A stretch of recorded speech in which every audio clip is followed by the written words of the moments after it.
Olá, alunos do 9º ano, meus queridos seguidores. Estamos no plano de estudo tutorado, volume 3, semana 2. O tema da nossa semana, conexões e escala.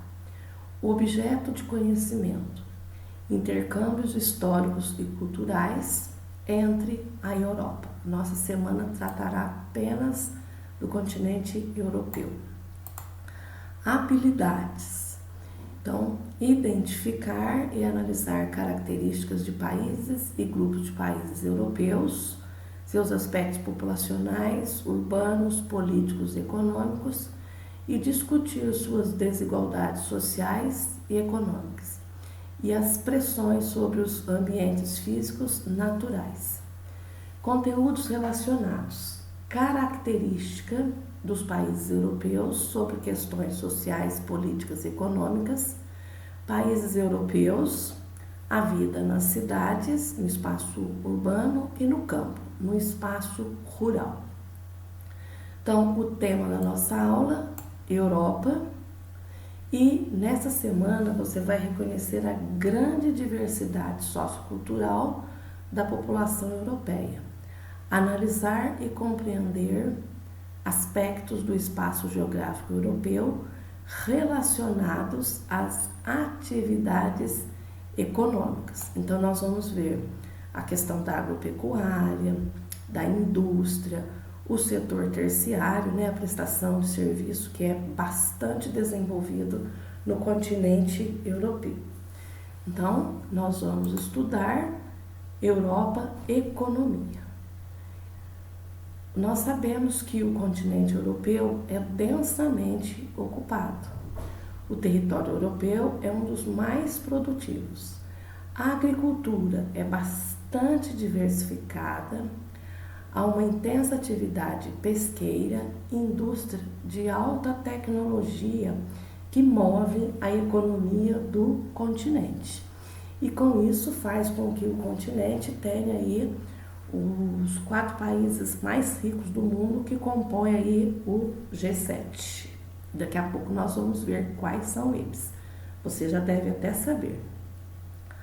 A Europa, ela possui importantes centros financeiros mundialmente conhecidos, principalmente nas capitais dos países mais ricos. E quais são então esses países mais ricos? Nós temos a Alemanha, a França, a Itália, a Espanha e a Suíça, Esses são aqui, a Suíça. Reino Unido aqui também, como um dos países mais ricos aí do mundo. No contexto econômico, então, destacam-se também a atividade comercial e o setor de serviços, altamente diversificados e especializados, que possuem grande peso na economia. No setor de serviço, o turismo é uma atividade de grande relevância para a economia europeia, desenvolvido nas áreas urbanas, nas áreas rurais e também áreas de preservação ambiental. Para vocês terem uma ideia da importância aqui do turismo, em Portugal, 13% aproximadamente aí do PIB, do Produto Interno Bruto de Portugal, vem do turismo. E é claro que com essa pandemia ficou aí bastante prejudicado. Vejamos a ocupação da Europa em relação à agricultura e pecuária.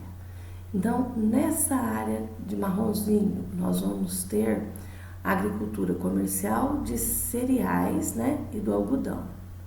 Na área vermelha, agricultura e pecuária comercial mecanizada.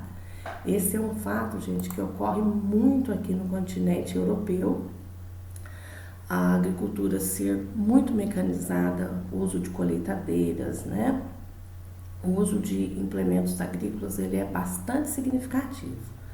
Na área de azul, então, nós vamos ver o policultivo mediterrâneo, é de onde sai aí o azeite, a azeitona, né? Na área da França nós vamos ter grande produção de vinho, a pecuária intensiva, na área de roxo, a produção de leite, a exploração florestal, caça e pesca, ela está mais concentrada ao norte, e também nós vamos ter área sem agricultura.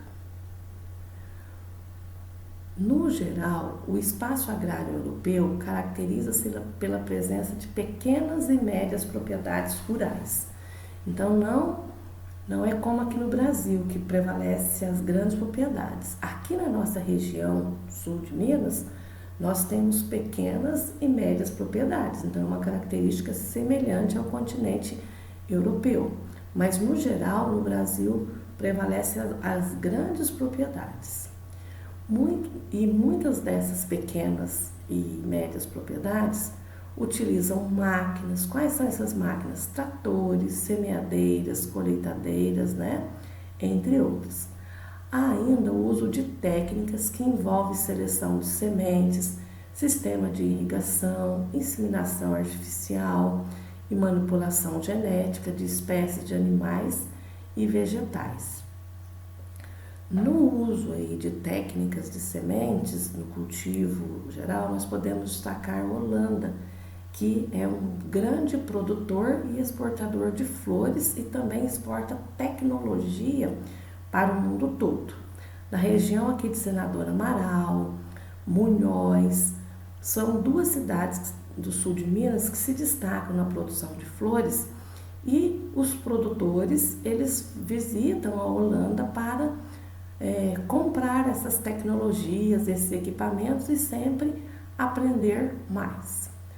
A elevada mecanização e o uso de alta tecnologia no campo significaram o aumento na produtividade e a redução do número de trabalhadores. Então, se tem muito equipamento, substitui a mão de obra. Em vários países europeus, a população economicamente ativa, a PEI, empregada nas atividades primárias. Quais são essas atividades primárias? Agricultura, pecuária, o extrativismo, ela é pequena se comparada aos demais setores da economia. Entretanto, na Europa Oriental, onde nós temos os países que pertenceram ao socialismo, a agropecuária ainda emprega muita mão de obra e tem importante participação na composição do PIB. O investimento a práticas agrícolas mais ecológicas e a inovação, visando conciliar o aumento da produtividade e a redução dos impactos ambientais. Então, há um incentivo muito grande de práticas agrícolas que preservem o meio ambiente, uma vez que os europeus já destruíram, boa parte da sua vegetação nativa, principalmente aí das florestas. Um fator significativo no continente europeu é a predominância de invernos rigorosos, Então, isso ocorre na maior parte do continente europeu e dificulta a formação de pastagens. Por isso, a criação do gado ocorre geralmente em currais e por isso que ela é intensiva. Então, observem aqui a questão dos climas, na área de clima mediterrâneo, é onde nós vamos encontrar uma vegetação mais diversificada, e o continente como um todo está na área temperada. Então, quando é o inverno, é um inverno bem rigoroso.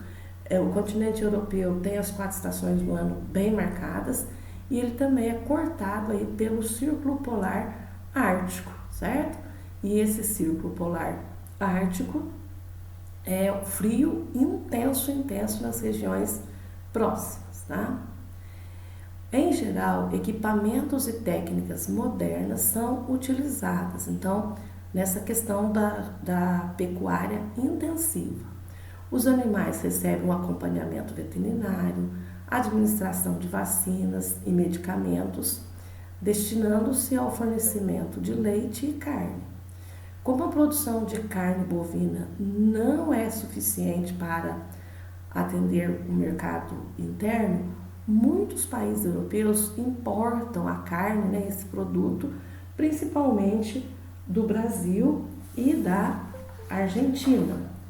Um outro fator significativo é que a Europa é um grande exportador de açúcar, mas o açúcar lá ele é feito de beterraba. Em relação ao espaço industrial, então a Europa foi o berço da Revolução Industrial, né? Nós sabemos que a Revolução Industrial iniciou-se na Inglaterra no século XVIII e esse processo expandiu-se também aí para a França. A atividade industrial ela corresponde a cerca de 30% do produto interno bruto na Europa, apesar aí das crises econômicas. Quais os países que se destacam, né? Em empregar pessoas no setor secundário, na indústria. Então, o destaque é para a Itália, Alemanha, França e Polônia, que empregam a maior parte de pessoas no setor aí secundário, na indústria. Em relação ao comércio mundial de produtos industrializados, a participação europeia é maior entre os continentes, representando cerca de 45% das exportações mundiais. E os países com maior atividade industrial. Então, nós destacamos aqui a República Tcheca, a Alemanha, a Espanha, a França, Itália, Polônia e Reino Unido. E observem que nós temos 2 países aqui que fizeram parte, né, dos socialismos. Eles eram países socialistas, a República Tcheca e a Polônia. Então, são os 2 únicos países que tiveram um grande crescimento industrial. A atividade industrial europeia está concentrada na Europa Ocidental, que é a Europa que, após a Segunda Guerra Mundial, tornou-se capitalista, onde estão os principais centros e áreas industriais do continente, formando um espaço dinâmico e diversificado, que se caracteriza pela presença de indústrias de base. O que são as indústrias de base? São indústrias que vão produzir elementos para as demais indústrias, então a siderúrgica, a petroquímica, as metalúrgicas, indústrias de bens de consumo. Então, tanto entra os bens de consumo duráveis quanto os não duráveis. Quais são essas indústrias? Automobilísticas, farmacêuticas, indústrias têxteis, alimentícias, indústrias de alta tecnologia, então na informática, na biotecnologia, eletrônica, robótica, telecomunicações, química, aeroespacial. E aqui então nós temos um mapa mostrando a divisão regional da Europa. O verde é a Europa setentrional, a Europa do norte. Amarelo, a Europa centro-oriental, os países aqui que pertenciam ao regime socialista após a Segunda Guerra Mundial. A Europa ocidental é onde nós vamos encontrar o Reino Unido, a França, a Alemanha, que são os países mais industrializados. A Europa meridional, o sul aqui da Europa, a Portugal, Espanha, Itália, a Grécia, né, são os mais importantes aí. No geral, as indústrias localizam-se na Europa ocidental, né? E são caracterizadas pelo emprego de tecnologia avançada no processo produtivo, então o processo de automação, e pelas grandes somas de capital investido em pesquisas, desenvolvimento de projetos, qualificação e treinamento de mão de obra. Muitas dessas empresas são multinacionais que atuam em diversas regiões aí do mundo. Exemplo, a Nestlé, a Volkswagen. Vejamos o mapa aqui da concentração industrial na Europa. Então, nós vemos aqui no Reino Unido, na França, né, Na Alemanha, a região da capital bastante industrializada, e aqui na Itália. O processo de industrialização da Itália, ele está mais ao norte. Um fator significativo no continente europeu é a legislação ambiental da União Europeia, que é um importante bloco econômico que consolidou-se após a Segunda Guerra Mundial. Então, eles defendem que a modernização da indústria deve ser acompanhada pelo controle das emissões de gases poluentes e pela introdução de tecnologias para uma produção mais limpa. Então, evitar o efeito, o aquecimento global, né? E por que essa produção mais limpa? Que cause menos impactos ambientais. As leis ambientais, somadas às necessidades de matéria-prima, fonte de energia e mão de obra barata, têm contribuído para a transferência de fábricas europeias mais poluidoras para os países menos industrializados e com leis e fiscalizações menos rígidas. Então, é isso que faz com que muitas multinacionais busquem os países subdesenvolvidos, principalmente esses subdesenvolvidos emergentes, o Brasil, o México, a África do Sul. E também nos países subdesenvolvidos, a fiscalização é menos rígida, então favorece, né, a introdução dessas indústrias, e elas vêm e causam poluição nos países subdesenvolvidos. Permanecem nos países europeus apenas as indústrias, um detalhe, o que fica nos países europeus? Apenas as indústrias que causam menos impactos ambientais, como a de informática, eletrônica, robótica e telecomunicações. Pessoal, então essa foi a nossa aula da semana 2. Faça as atividades com muita atenção e, se precisar, assistam novamente aí essa aula. Fiquem com Deus, um grande abraço.